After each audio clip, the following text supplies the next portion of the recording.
Bonjour, bienvenue dans ma bibliothèque. Nous sommes à Montréal le 26 août 2013. Mon nom est Bruno Lalonde. Aujourd'hui, je vais vous lire un tout petit passage tiré de ce livre, Keynes et ses combats, écrit par Gilles Dostalaire, aujourd'hui disparu depuis à peu près 2 ans.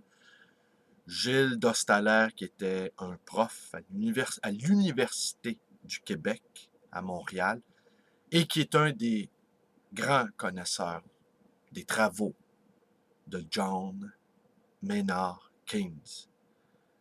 Mais avant, je voudrais saluer mon ami Thibaut Delferrière, qui m'a consacré une très belle vidéo, qui nous a consacré à Friedrich Nietzsche et moi, une très belle vidéo que je vous invite à aller visionner sur ma page Facebook.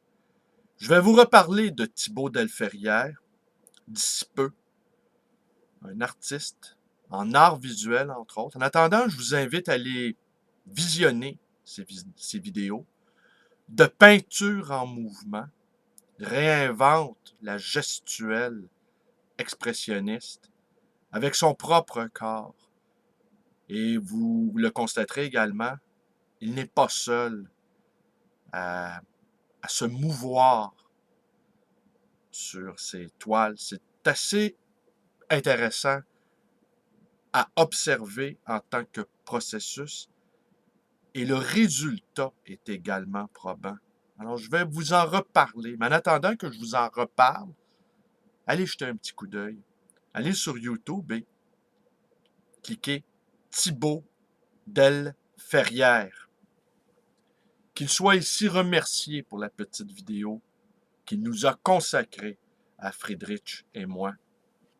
Par ailleurs, avant d'enchaîner sur Keynes, je voudrais vous faire part de mes sentiments, parce que c'est à ce niveau-là que ça se situe, étant donné la complexité de la situation et, franchement, le peu que j'en sais.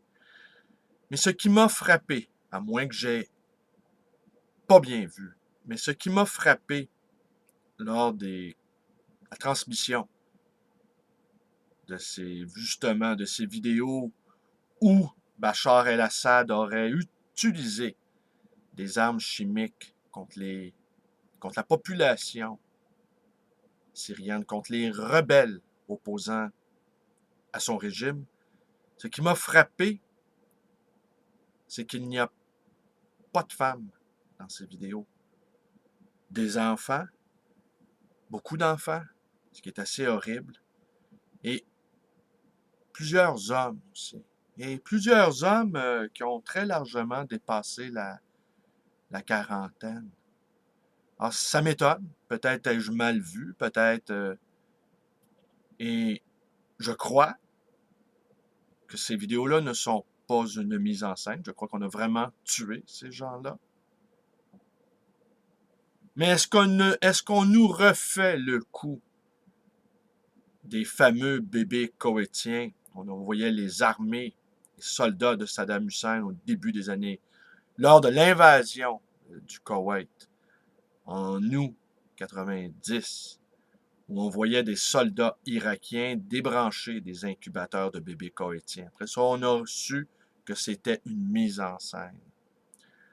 Également, on se rappelle Colin Powell agitant les petites fioles contenant justement des armes de destruction massive, justifiant ainsi l'attaque américaine contre l'Irak. Sommes-nous encore en train de nous rejouer cette scène? Pour ma part, j'ai l'impression que oui. Parce qu'il est clair qu'une guerre doit être gagnée rapidement. Et qu'à mesure que Bachar el-Assad réussit à tenir le coup, il est clair que de l'autre côté, ils s'affaiblissent. Ça, c'est mon sentiment. Et que maintenant, on craint un Bachar el-Assad bien vivant et ayant une force de nuisance considérable.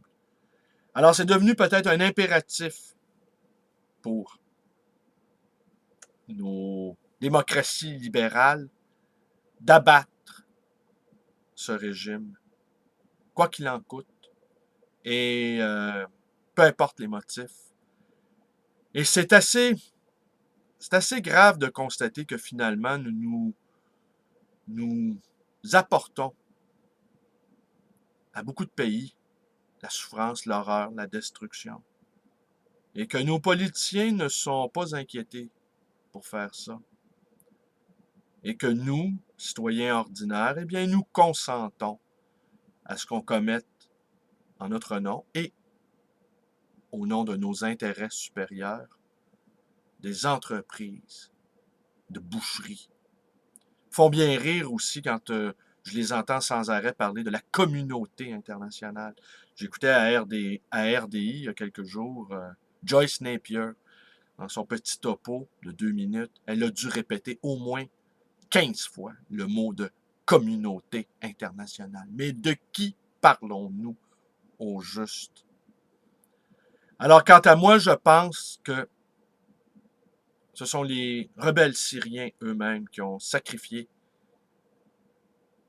leurs enfants et quelques hommes d'âge mûr inutiles pour la guerre.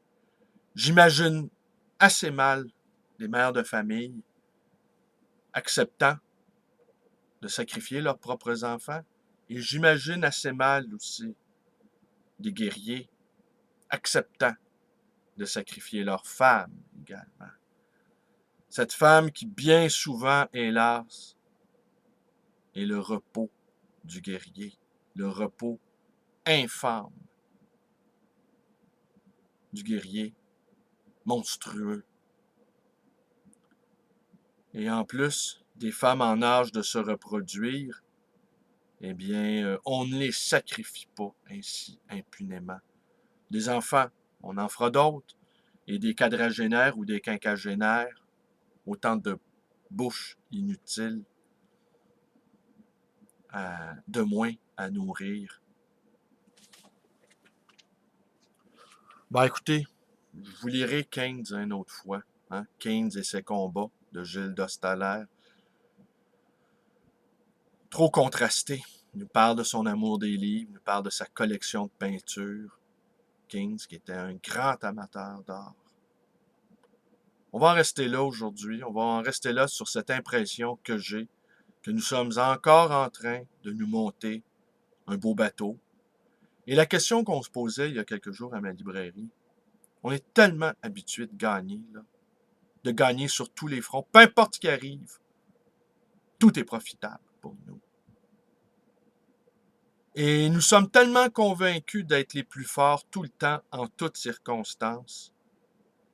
L'hybris, ça nous atteint d'une immense capacité de destruction et d'aveuglement sur nous-mêmes. Je crains fort qu'un jour nous nous réveillons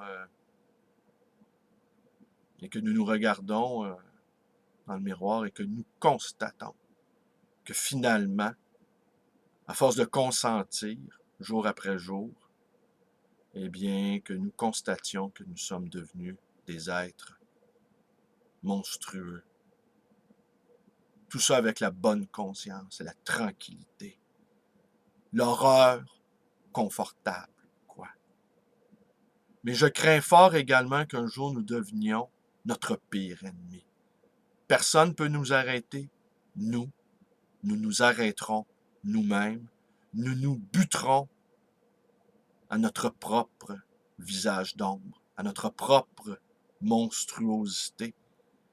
Et ceux qui n'auront pas réussi à nous détruire, eh bien nous réussirons là où les autres ont échoué, à nous détruire nous-mêmes. Voilà, petit lundi tristounet. J'ai peur pour la suite. La somalisation de la planète va bon train. La somalisation de notre société va également bon train. Les riches s'isolent, les riches ont leur quartier ceinturé. Et une partie importante de la planète s'enfonce de plus en plus dans un chaos extrêmement sanglant. Mais pourvu que nous puissions dormir en paix, nous les monstres. Merci, bonne journée.